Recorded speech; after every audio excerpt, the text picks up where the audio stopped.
திருமிகு சுதா அம்மா கிரியேஷன்ஸ் தயாரிப்பாளர் நம்முடைய இணைகிறார். அவரிடம் பேசுவோம்.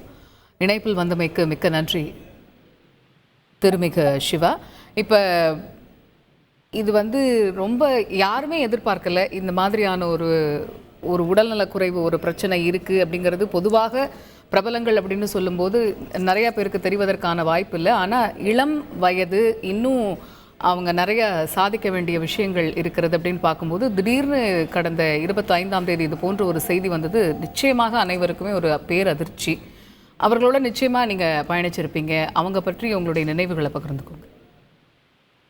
நிச்சயமா. அதாவது பவதாரணி இதில் என்னன்னு கேட்டிங்கன்னா, பவதாரணி பாடின முதல் பாடல் நான் தயாரித்த ராசையா படத்தில் மஸ்தானா மஸ்தானா பாடல் தான்.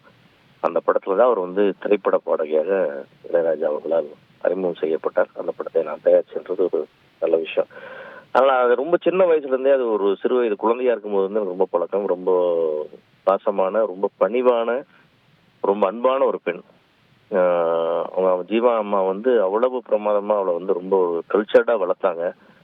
அந்த இசையிலையும் அவளுக்கு பெரிய ஞானம் உண்டு. அவளுடைய அவதாரனுடைய இசை நாலேஜுக்கான அளவுக்கு அவங்களுக்கான எக்ஸ்போசரும் அதுக்கான வாய்ப்புகளும் சரியா அமையல. அதெல்லாம் தாண்டி ஒரு ஒரு அற்புதமான ஒரு பெண். அதாவது எப்படி சொல்லலாம்னு கேட்டீங்கன்னா, அவ்வளோ டேலண்ட் இருந்தாலும் அதையெல்லாம் அப்படி ஒன்று தனக்கு இருக்கிறதாவே காமிச்சுக்காம எல்லாத்தையுமே ஒரு வெள்ளந்தியா பார்த்துக்கிட்டு பேசிட்டு இருக்கிற மாதிரி ஒரு அற்புதமான ஒரு கேரக்டர். ரொம்ப மிஸ் பண்றோம் பவிதாவை.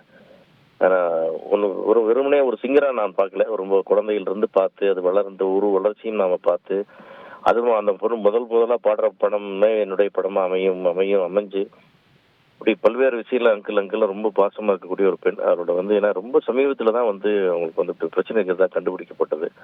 அது கொஞ்சம் முறையா சிம்டம்ஸ் எதுவும் இல்லாதனால அப்படி ஒரு விஷயம் இல்லாம கண்டுக்காம விட்டுட்டாங்க. தெரியல, யாருக்கும் அப்படி தோணல. அப்புறம் போய் செக் பண்ணும்போதே அந்த ஃபர்ஸ்ட் ஸ்டேஜ் செக் பண்ணும்போதே ரொம்ப ஒரு மோசமான ஒரு கட்டத்தை அடைஞ்சிருச்சு. அது அதனால அது காப்பாற்றக்கூடிய சூழ்நிலையெல்லாம் அப்பவே கண்டுபிடிக்கும் போதே தாண்டிடுச்சு. அதே மாரி குடும்பத்தின் சார்பில் யுவன் எவ்வளவோ முயற்சிகள் எடுத்து அது இலங்கை கூட்டிட்டு போய் என்னமோ முயற்சி பண்ணாங்க. எதுவும் ஒர்க் அவுட் ஆகலை. கடவுள் கிருபை அவளுக்கு அந்த மாதிரி அமையல.